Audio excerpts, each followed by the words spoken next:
오늘 함께 은혜 나누실 말씀은 사사기 7장 16절부터 25절까지 말씀입니다. 300명을 세대로 나누어 각 손에 나팔과 빈 항아리를 들리고 항아리 안에는 횃불을 감추게 하고 그들에게 이르되 너희는 나만 보고 내가 하는 대로 하되 내가 그 진영 근처에 이르러서 내가 하는 대로 너희도 그리하여 나와 나를 따르는 자가 다 나팔을 불거든 너희도 모든 진영 주위에서 나팔을 불며 이르기를 여호와를 위하라 기드온을 위하라 하라 하니라. 기드온과 그와 함께한 100명이 이경초에 진영 근처에 이른즉 바로 파수꾼을 교대한 때라. 그들이 나팔을 불며 손에 가졌던 항아리를 부수니라. 세대가 나팔을 불며 항아리를 부수고 왼손에 횃불을 들고 오른손에 나팔을 들며 불며 외쳐 이르되 여호와와 기드온의 칼이다 하고 각기 제자리에 서서 그 진영을 에워싸매 그 온 진영의 군사들이 뛰고 부르짖으며 도망하였는데 300명이 나팔을 불 때에 여호와께서 그 온 진영에서 친구끼리 칼로 치게 하심으로 적군이 도망하여 스레라의 벳시다에 이르고 또 답밭에 가까운 아벨 무홀라의 경계에 이르렀으며 이스라엘 사람들은 납달리와 아셀과 온 므낫세에서부터 부름을 받고 미디안을 추격하였더라. 기드온이 사자들을 보내서 에브라임 온 산지로 두루 다니게 하여 이르기를 내려와서 미디안을 치고 그들을 앞질러 벳바라와 요단강에 이르는 수로를 점령하라 하매 이에 에브라임 사람들이 다 모여 벳바라와 요단강에 이르는 수로를 점령하고 또 미디안의 두 방백 오렙과 스앱을 사로잡아 오렙은 오렙 바위에서 죽이고 스앱은 스앱 포도주 틀에서 죽이고 미디안을 추격하였고 오렙과 스앱의 머리를 요단강 건너편에서 기드온에게 가져왔더라. 아멘. 사사기 7장 16절부터 25절까지 말씀을 중심으로 하나님께서 주시는 승리의 특징이라는 제목으로 함께 은혜를 나누기 원합니다. 여러분 가이 가발던이라는 군인을 아십니까? 이분은 멕시코계 미국인으로서 어릴 때 LA에 살면서 고생을 많이 했습니다. 근데 가장 힘들었던 학창 시절에 이제 그런 그를 불쌍하게 여겼던 이 레인 나카노라는 이름의 친구가 그를 집으로 데려갑니다. 이제 그 집에서 함께 살면서 그는 일본어를 배웁니다. 나카노라는 이름에서 우리가 유추할 수 있겠죠. 나카노 가족이 사실상 가이를 키운 겁니다. 그런데 이제 시간이 흘러서 2차 세계대전이 시작됩니다. 가이는 미군 해병이 되었고 사이판으로 왔습니다. 당시에 사이판은 굉장히 잔인한 전투가 계속되고 있었습니다. 군 수뇌부는 이제 일본 군인을 박멸해야 할 이제 쥐들로 표현합니다. 그렇게 악감정을 심어주고 치열한 전투를 할 수 있도록 그렇게 세뇌를 시키는 것이죠. 근데 일본인 가정에서 같이 자랐던 가인은 그 말에 동의가 안 되는 겁니다. 그래서 어느 날 밤 경계 임무 중에 그는 홀로 정글로 걸어 들어갑니다. 왜 그랬을까요? 다음날 가인은 어떻게 되었을까요? 다음날 아침입니다. 2명의 일본 군인과 함께 가이가 돌아온 겁니다. 그 일본인 군인들을 항복하도록 설득을 시킨 것입니다. 그런데 그런 가이를 본 상관 어떻게 했을까요? 어떻게 군인이 위치를 이탈할 수가 있었냐면서 그 처벌로 계속 밤샘 경계 근무를 시킵니다. 근데 그날 밤에 가인은 소총을 내려놓은 채로 또 정글로 걸어 들어가 버립니다. 자, 이번에 어떻게 되었을까요? 이번에도 돌아왔는데 이제 그 다음 날 무려 50명의 군인과 민간인들과 함께 돌아온 것입니다. 이번에는 이제 지휘부가 가이를 처벌하는 대신에 가이에게 새로운 직무를 줍니다. 가이는 무장을 해제한 채로 몸에는 오직 사탕, 음식, 그리고 자신의 목소리, 그 만약 사태를 대비해서 수류탄 하나를 지닌 채 밤마다 적진으로 이제 들어가는 겁니다. 가인은 일본 군인들의 캠프로 들어가서 이제 일본 군인의 친구가 되고 또 동굴로 들어가서 사이판 주민들의 마음을 사로잡습니다. 그리고 매일 아침마다 더 많은 사람들을 데리고 복귀하는 겁니다. 그렇게 가이 가발던은 군인과 민간인들을 포함해서 무려 1000명이 넘는 사람들을 항복시키고 투항하도록 설득합니다. 가이 가발던이 사이판 전투에서 이렇게 큰 공을 세운 것이죠. 어떻게 이런 전투 방법이 있을 수 있었을까요? 아마 인류 역사상 둘도 없는 그런 전투 방법 아니었겠습니까? 근데 성경에도 양상은 조금 다르지만 이와 비슷한 이상한 전쟁이 있었습니다. 바로 오늘 읽은 기드온과 300용사의 전투입니다.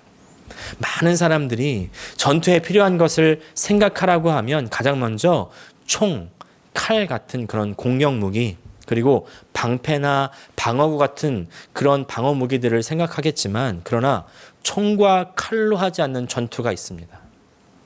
아까 서론에서 봤던 것처럼 가인은요, 음식과 이 일본어를 할 수 있는 그의 목소리로 전투했죠. 그랬다면 오늘의 기드온은 오직 나팔과 항아리와 횃불로 전투를 합니다. 이것이 가능했던 이유, 바로 하나님이었습니다. 하나님께서 싸우시는 전투였기 때문입니다. 오늘 기드온의 이야기를 통해서 하나님께서 싸우시고 승리하시는 전쟁에는 어떤 특징이 있는지 살펴보면서 우리의 신앙생활에 함께 적용해 보는 시간을 가지기 원합니다.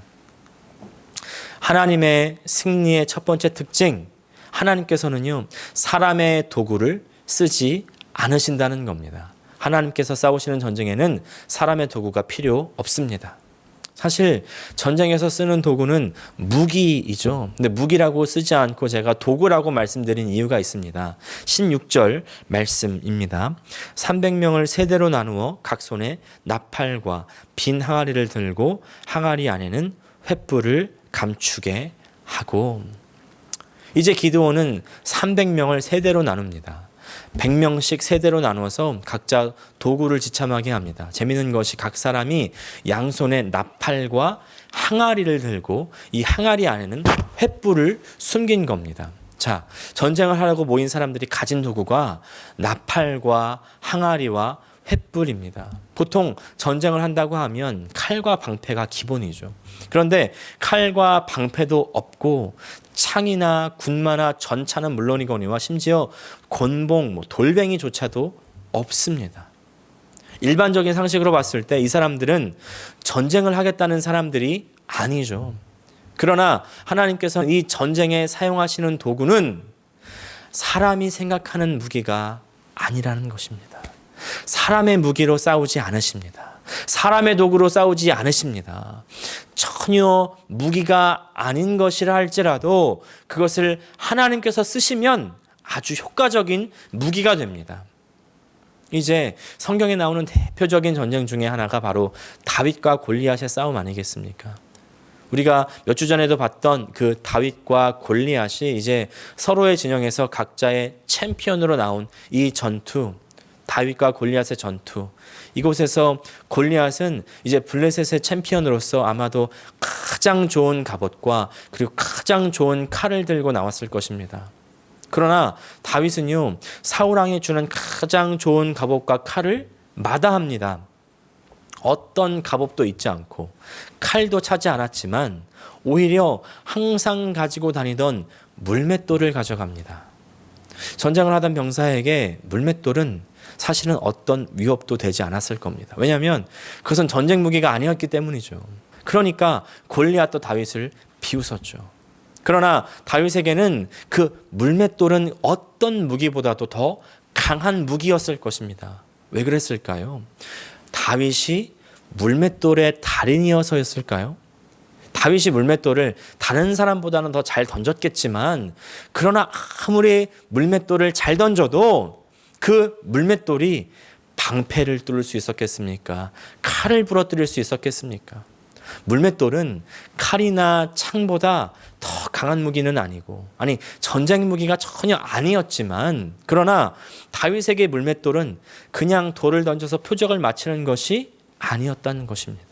이 물맷돌은 다윗이 어려운 상황, 목숨이 왔다 갔다 하는 그런 상황에 있을 때, 예를 들어서 곰을 만나고 늑대를 만날 때 가지고 있었던 물맷돌이었습니다. 그러나 물맷돌을 아무리 잘 던져도 저 곰이나 늑대를 어떻게 이길 수 있었겠습니까? 하지만 다윗은 곰과 늑대를 물맷돌로 이겨냈다는 사실입니다. 여러분, 그게 어떻게 가능했습니까? 왜냐하면 하나님께서 함께 하셨기 때문입니다. 하나님께서 이 물맷돌이라는 별것 아닌 도구로 곰과 늑대를 물리치게 해 주셨기 때문입니다. 다윗에게 물맷돌은 하나님께서 함께 하셨다는 증거였습니다. 그리고 다윗은 이 골리앗과의 싸움에서 다른 좋은 무기를 선택하지 않고 하나님께서 항상 함께 했던 증거인 물맷돌을 가져갑니다. 다윗이 이렇게 기도하지 않았을까요? 하나님, 곰과 늑대를 이 물맷돌로 물리치게 해주신 것처럼 저 골리앗도 하나님께서 물리쳐 주셔야 합니다. 다윗에게 하나님께서 싸워주셔야 한다는 그 고백이 바로 이 물맷돌 아니었겠습니까? 우리는요, 돈이 있어야 문제를 풀 수 있다고 생각합니다. 누가 도와줘야 한다고 생각합니다. 그러나 하나님께서는 그런 세상의 도구는 하나님의 사람에게 필요 없다고 말씀하십니다. 그리고 저 골리앗 앞에 서 있는 다윗에게 물맷돌을 들려주시는 것이죠. 13만 5천 명의 그 미디안 군사 앞에 서 있는 기드온과 300 용사들에게는 횃불과 항아리와 나팔을 들려주시는 것입니다. 세상의 방법으로 싸우지 말라는 것입니다. 하나님께서 싸워주셔야 한다는 것입니다. 사랑하는 여러분, 우리 앞에 있는 저 문제의 상황, 전제의 상황을 사람의 도구, 세상의 도구로 풀려고 하지 마십시오. 사람의 도구로는 절대 풀리지 않습니다. 하나님과 함께 하심으로 풀어야 됩니다. 물맷돌은 하나님과 함께 하심에 대한 상징과 같은 것이었습니다. 사랑하는 여러분, 우리에게 있는 저 물맷돌 무엇입니까? 어려운 상황 속에서 하나님과 함께 하려고 기도했던 저 골방의 방석일 수도 있습니다. 눈물을 흘리면서도 믿음을 놓지 않기 위해서 계속 읽었던 낡은 성경책일지도 모르겠습니다. 내가 어찌할 수 없는 상황 속에서 가슴을 치면서도 다시 은혜 앞에 나가기 위해서 들었던 저 찬송가 MP3 플레이어 아니겠습니까? 저는 MP3 플레이어였는데 시니어분들은 찬송가 테이프, 찬송가 CD였을 수도 있고요. 더 신세대들은 스포티파이나 애플 뮤직일 수도 있겠습니다. 그 무엇이 되었든지 저 기도와 말씀과 찬송은 인간적인 방법으로 봤을 때는 문제 해결을 위한 도구들이 아닙니다. 그러나 영적으로는 이것보다 더 지혜로운 도구들은 없습니다. 왜냐하면 이런 도구들을 통해서 하나님께 더 나아갈 수 있기 때문입니다. 문제 상황 앞에서 하나님과 함께함을 선택할 수 있는 저와 여러분 되시기를 축복합니다. 그런가 하면 하나님의 승리 두 번째 특징은 하나님께서는 사람의 방법으로 이기지 않으신다는 것입니다. 사람의 방법으로 이기지 않으십니다. 첫 번째 특징과 그 표현은 비슷한데 뜻은 다릅니다. 첫 번째 특징은 어떤 무기를 쓰느냐 하는 것이고, 이제 두 번째 특징은 어떻게 싸울 것이냐 하는 것입니다. 이 기도의 전쟁은 성경에서도 정말 특이한 전쟁인데 하나님께서 적군을 어떻게 물리치는지 한번 잘 보십시오. 19절과 20절까지 말씀입니다. 기드온과 그와 함께한 100명이 이경 초에 진영 근처에 이른즉 바로 파수꾼들을 교대한 때라. 그들이 나팔을 불며 손에 가졌던 항아리를 부수니라. 세대가 나팔을 불며 항아리를 부수고 왼손에 횃불을 들고 오른손에 나팔을 들어 불며 외쳐 이르되 여호와와 기드온의 칼이다 하고. 이 항아리와 횃불과 나팔의 정체가 이제 나타났습니다. 미디안의 군사를 놀라게 할 목적이었던 것입니다. 놀란 미디안 군사들이 스스로 놀라서 도망칩니다. 21절 말씀입니다. 각기 제자리에 서서 그 진영을 에워싸매 그 온 진영의 군사들이 뛰고 부르짖으며 도망하였는데 개인과 개인과의 싸움이든 국가와 국가와의 전쟁이든지 규모가 작으면 싸움이고 규모가 크면 이제 전쟁이라고 하는데 어떤 종류의 싸움이든지 중요한 지점이 있습니다. 물론 무기도 중요하고 전략도 중요하지만 더 중요한 것은 사기입니다. 사기란 의욕, 자신감을 뜻하는 말이죠. 그래서 군의 사기가 그 군의 운명을 좌우하는 것입니다. 군은 사기를 먹고 산다. 사기는 군대의 생명이다 라는 말도 있는 것처럼 말입니다. 아무리 좋은 전략과 무기가 있고 많은 숫자가 압도해도 그 군사 안에, 그 군대 안에 사기가 없으면, 싸우려는 마음이 없으면, 자신감이 없으면 그 싸움, 그 전쟁은 진 전쟁입니다. 한 장성 출신의 칼럼에 이런 글이 있었습니다. 한 내무만에서 병사들이 이 전우의 생일을 축하해 준다고 주머니를 털어서 건빵을 사고 술을 사가지고 손뼉을 치면서 떠들썩하니 이제 노래를 부르며 즐거워하고 있었다는 겁니다. 근데 길을 가던 중대장이 그 모습을 보게 되면서 우리 중대원들 사기가 높다 이렇게 말했다는 겁니다. 여러분, 이게 진정한 의미의 사기이겠습니까? 지휘관이 회식을 해서 병사들을 즐겁게 해주면 그 부대가 전투에서 승리할 수 있겠습니까? 이 장성이 그의 칼럼에서 이렇게 씁니다. 전장에서 장병들의 공통적인 심리는 무섭다는 것, 그리고 살아남고 싶다는 것이라는 겁니다. 이런 장병들에게 사기를 높여서 승리하는 전투를 하도록 이끌 수 있는 길은 우리가 적보다 강하다라는 것을 믿게 만들어줘야 한다는 것입니다. 그리고 지휘관은 나의 명령을 따르면 살 수 있다 이렇게 믿게 만들어줘야 한다는 겁니다. 이제 그것이 바로 사기라는 것입니다. 그런 면에서 기드온과 함께한 300명의 병사들, 사기가 충천한 병사들이었습니다. 왜 그랬습니까? 왜냐하면 지난번에 함께 나눈 대로 하나님께서 자신과 함께 하신다는 것을 믿는 사람들이었기 때문입니다. 하나님께서 전쟁을 대신 치른다는 것을 아주 확신하는 사람들이었기 때문입니다. 반면에 미디안 군사들은 사기가 하나도 없죠. 지난주에 살펴봤던 그 한 미디안 병사의 꿈과 해몽을 들어보면 이미 그 안에 질 것이라는 두려움이 자리 잡고 있었던 것입니다. 아무리 13만 5천 명이 모였어도 전쟁에서 이기리라는 자신감, 그 사기가 없으니까 13만 5천 명은 놀란 일이 있었을 때 바로 도망쳐 버립니다. 뿔뿔이 흩어져 버립니다. 거기서 끝이 아닙니다. 22절을 또 읽겠습니다. 300명이 나팔을 불 때에 여호와께서 그 온 진영에서 친구끼리 칼로 치게 하심으로 적군이 도망하여 스레라의 베치다에 이르고 또 답밭에 가까운 아벨 무홀라의 경계에 이르렀으며, 미디안 병사들 중에서 사기가 없었던 병사들은 다 도망가고요. 이제 미디안 병사들 중에서 사기가 없었던 병사들은 다 도망가고요. 이제 싸울 만한 의욕이 있었던 병사들은 놀라서 서로를 칼로 죽여버립니다. 이스라엘은 아무도 죽이지 않았습니다. 손에 칼도 없었죠. 적군이 서로를 죽여버리는 겁니다. 서로 홀레서 싸우는 장면을 한번 생각해 보십시오. 밤중에 소리와 불에 놀래서 막 서로를 찌를 때, 여러분, 그때 반드시 우리가 놓치지 말고 함께 상상해야 할 부분은 바로 낙타입니다.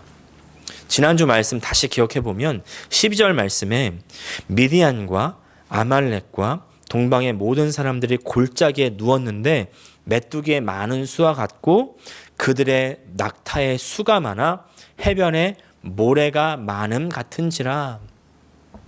군사의 숫자도 많았지만 동시에 함께 많이 있었던 것은 낙타였습니다.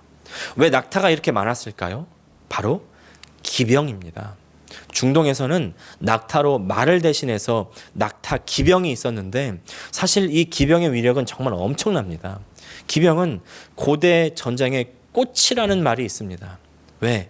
기병 하나가 100명의 보병과 맞먹는다고 합니다. 이해하기 쉬운 예가 있는데요. 여러분, 조선의 삼전도의 굴욕을 혹시 아십니까? 남한산성에 갇힌 인조를 구하기 위해서 경상도 사만의 군대가 출진을 합니다. 그런데 경기도 광주에서 이 300의 청나라 기병과 맞닥뜨리게 됩니다. 근데 놀라운 것은요, 300명의 이 청군 기병에 4만의 조선 보병대가 와해되고 만 겁니다. 기병의 위력이 이렇게 엄청납니다. 미디안의 군대에 낙타가 셀 수 없이 많았다. 얼마나 있었을까요? 13만 5천 명의 군사 중에서 그래도 작게 잡아서 130분의 1, 약 1000만 낙타 기병이라고 해도 실제 위력은요, 이 13만 5천 명의 약 2배, 22만 5천의 위력이 되는 겁니다. 낙타의 이 존재가 이스라엘에게, 기드온에게 엄청난 압박이 되지 않았겠습니까? 그런데 그런 낙타가 한밤중에 놀라서 서로에게 칼을 들이미는 이 미디안 병사들과 함께 놀라가지고 막 뛰어다닌다고 생각해 보십시오. 서로의 칼날도 위협적이지만 통제가 안 되는 낙타가 미디안 병사들 스스로에게 얼마나 더 위협적이었겠습니까? 적들이 압승, 완승을 위해서 준비했던 이 필살의 병기 낙타가 오히려 자신을 죽이는 도구가 된 겁니다. 여러분, 이것이 하나님께서 싸우시는 방식입니다. 우리는 싸울 때 상대방을 짓밟아야 한다고 생각합니다. 본때를 보여줘야 한다고 생각합니다. 다시는 못 올라오도록 싹을 아주 잘라버려야 된다고 그렇게 생각합니다. 근데 그것은요, 세상의 사고방식입니다. 사람의 사고방식입니다. 하나님의 방식은 다릅니다. 스스로 싸우지 않습니다. 스스로 적의 피를 흘리게 하지 않습니다. 적이 스스로 무너지게 하는 것입니다. 왜? 여기서 싸움의 주체는 하나님이시기 때문에. 하나님의 군사는 하나님이 싸우시는 것을 바라보는 것입니다. 여러분, 아브라함의 아들 이삭, 이 이삭은 축복의 아들이었죠. 자기가 일하지 않았지만 아버지의 유산을 물려받아서 거부가 되었습니다. 당시에 이삭은 농사도 지었지만 유목도 했던 그런 삶을 살았습니다. 이제 유목에서 농경으로 넘어가는 그런 시대라고 보시면 됩니다. 그런 시대에 광야를 지나다니면서 물을 얻는 것은 굉장히 중요한 일이었습니다. 생존에 아주 직결되는 문제였습니다. 지금은 우물을 경험하지 않는 세대지만 많은 시니어분들 뒤뜰에 있는 우물 아마 다 경험해 보셨을 것입니다. 그런데 고대 이스라엘의 우물은 이 뒤뜰에 있던 우리가 경험했던 우물들하고는 많이 다르다고 합니다. 열린다 성경의 저자 이 르모세 선교사는 자신의 책에서 이렇게 지적합니다. 고대 이스라엘의 족장들은 우물에서 물을 얻기 위해서 약 150m에서 200m의 깊이로 우물을 팠다는 겁니다. 지금도 100m를 그냥 파는 것은 쉬운 일이 아닌데 그 당시에 150에서 200m 그 깊이에 달하는 우물을 팠다?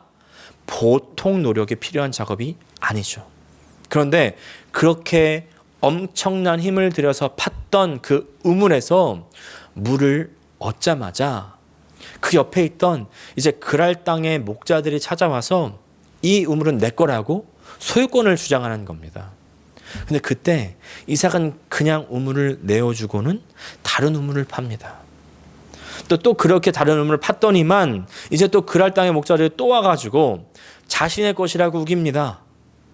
그래서 또 옮깁니다. 또 팝니다. 그렇게 세 번째에서야 겨우 그치게 되죠. 근데 그때 이삭에게 하나님께서 나타나셔서 만나 주십니다. 그리고 두려워하지 말라고 하십니다. 내가 너와 함께 있고 너에게 복을 줄 것이다. 이렇게 약속해 주십니다. 흥미로운 지점은요, 이때가 이삭이 하나님과 처음 만난 때라는 것입니다. 어렵고 힘든 시기가 우리가 하나님을 만날 때입니다. 그렇게 하나님을 만나고 난 다음 날입니다. 못살게 굴던 그 목자들의 왕과 군대 장관이 이삭을 찾아와서 갑자기 평화조약을 맺자고 합니다. 이삭은 의아한 것이죠. 아니, 너희들이 나를 못살게 굴었는데 무슨 난데없이 평화조약이냐 이렇게 말하니까 그들이 얘기합니다. 우리가 보니까 너는 하나님이 함께 하시더라. 그러니 지금이라도 우리와 조약을 맺고 우리를 해하지 말아달라. 이렇게 말하는 겁니다. 겉으로 봤을 때 이삭은 싸움을 피하고 도망친 것 같았지만 그러나 그때 이삭은 하나님을 만났고 하나님을 만나니까 적들이 알아서 허리를 숙이고 평화를 맺으러 오는 것입니다. 우리에게 필요한 것도 바로 이런 태도입니다. 문제 상황, 갈등 상황 속에서 내가 내 힘으로 싸우지 말아야 합니다. 세상 방식으로 싸우지 말아야 됩니다. 문제를 해결하는 것보다 더 필요하고 중요한 것은 그 문제 상황, 갈등 상황 속에서 하나님을 만나는 것입니다. 하나님을 만나고 하나님과 함께하면 하나님께서 싸워주시고 하나님께서 승리를 주십니다. 하나님의 방식으로 싸우시고 하나님의 방식으로 적군이 스스로 죽고 스스로 고개를 숙이고 지고 드럽게 만드십니다. 마지막으로 하나님의 승리의 특징 세 번째는 하나님께서 패배의 장소를 승리의 장소로 바꾸신다는 것입니다. 패배의 장소를 승리의 장소로 바꾸십니다. 25절 말씀 세 번역으로 읽겠습니다. 그들이 미디안의 두 우두머리 오렙과 스앱을 사로잡아 오렙은 오렙 바위에서 죽이고 스앱은 스앱 포도주 틀에서 죽이고 계속 미디안을 추격하였다. 그들이 오렙과 스앱의 머리를 요단강 동쪽 지역에 있는 기드온에게 가져왔다. 이 미디안의 우두머리라고 했는데 아마 미디안의 군대 장관으로 추정합니다. 이제 군대 장관을 잡아 죽였는데 잡아 죽이는 장소들이 참 특이합니다. 오렙은 오렙 바위에서 죽이고 스앱은 스앱 포도주 틀에서 죽였습니다. 여러분, 하나님 말씀에는 다 의미가 있고 뜻이 있죠. 그냥 쓰여진 것이 없습니다. 이들의 죽음에도 아주 깊은 의미가 있습니다. 먼저 포도주 틀 하면 떠오르는 장면이 있지 않습니까? 기드온이 가장 먼저 등장한 곳, 패배자처럼 숨어서 밀을 타작하던 그 포도주 틀이었는데 이제는 미디안의 군대 장관 둘 중에 하나를 그곳에서 죽여버립니다. 또 바위하면 떠오르는 장면 있으십니까? 기드온이 하나님의 사자를 만나서 온갖 불평과 불만은 늘어놓던 곳 아니었겠습니까? 이미 마음으로 패배해서 불신이 가득한 비관론자가 되어서 하나님을 원망했던 그 바위, 그곳에서 또 다른 미디안관의 군대 장관을 죽여버리는 겁니다. 완벽하게 패배했던 곳, 생각만 해도 트라우마가 생기는 그런 곳, 미디안으로 인해서 이미 마음으로 죽게 된 곳이었는데 그곳에서 미디안을 끝장내버리는 것입니다. 이제는 완벽한 승리의 장소가 된 것입니다. 이것이 하나님께서 우리에게 주시는 승리입니다. 하나님께서 우리의 인생의 전쟁에 함께 하시고 그리고 싸워주시면 우리가 패배했던 그 자리, 우리가 실패했던 그 자리에서 역전승하게 해 주신다는 것입니다. 여러분, 가장 대표적인 장소가 바로 예수님의 십자가입니다. 예수님께서 그 영광스러운 하나님의 아들이 자기의 사랑하는 사람들의 손으로 못 박혀 돌아가셨던 그 십자가, 저주와 죽음의 자리였지만 그러나 하나님께서는 그 아들을 부활로 이끌어내시고 자신의 아들을 죽인 사람들을 오히려 용서하고 생명으로 인도하십니다. 그래서 저주와 죽음의 상징인 그 십자가를 용서와 사랑의 상징으로 바꾸어 버리셨습니다. 할렐루야. 이것이 하나님께서 함께 하시는 싸움입니다. 이 싸움은 이미 승리했습니다. 이 싸움에 인간적인 요소를 넣으면 안 됩니다. 다음 주에 보겠지만 여기에 인간적인 요소를 섞으면, 누룩을 섞으면 망하는 겁니다. 온전히 하나님께서 싸우시는 이 승리를 우리 삶 속에서 누릴 수 있는 우리 모두가 되시기를 우리 주님의 이름으로 축복합니다. 기도하겠습니다. 하나님, 우리 아버지 감사합니다. 하나님께서 이미 우리에게 주신 그 승리, 그 승리에는 사람의 힘이 들어갈 자리가 없습니다. 사람의 방법으로 싸우시지 않고 하나님께서 이미 적들로 스스로 무너지게 만들게 하는 그런 전쟁, 그 승리를 아버지 우리도 갖게 하여 주시고 우리가 패배했던 그 자리, 우리가 실패했던 그 자리, 넘어졌던 그 자리에서 다시 일어나 하나님을 찬양하는 자리, 회복의 자리, 성공의 자리, 은혜의 자리, 치유의 자리가 되게 하여 주시옵소서. 영광스러운 승리의 자리에 다른 거 섞지 않게 하여 주시고 온전히 하나님만 드높이며 하나님만 경배하는 우리 모든 주의 백성 되게 하여 주시옵소서. 예수님의 이름으로 기도합니다. 아멘.